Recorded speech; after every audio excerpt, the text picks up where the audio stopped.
புருஷன் கடன் வாங்கி வச்சதுனால அவங்களோட பிள்ளைங்களை வீட்டுல பூட்டிடுறாங்க. பொண்டாட்டி அந்த புருஷனை திட்டுறாங்க. அப்ப துளசி என்ன ஆச்சுன்னு கேக்குறாங்க. இந்த அக்கா சொல்றாங்க, கடங்காசு குடுக்கலன்னு கடன்காரன் என் பிள்ளைங்களை உள்ள வச்சு பூட்டிட்டு போயிட்டான். அவியையும் எடுத்துட்டு போயிட்டாமா. இந்த சிவகாமியோட ஆளுகம்மா.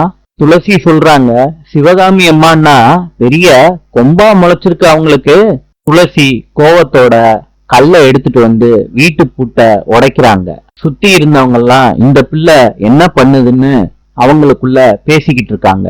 இது எல்லாத்தையும் அபிராமி கார்ல உட்கார்ந்துகிட்டு பாத்துக்கிட்டு இருக்காங்க.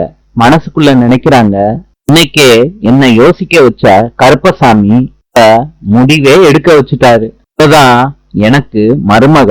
அதுக்கப்புறம் இவதான் என் ஜெமீனுக்கு நாச்சியார். துளசி பூட்டை உடைச்சிட்டு சைக்கிள் எடுத்துக்கிட்டு போறாங்க. அபிராமி துளசிக்கு பின்னாடியே கார்ல போறாங்க. நாளை சந்திப்போம்.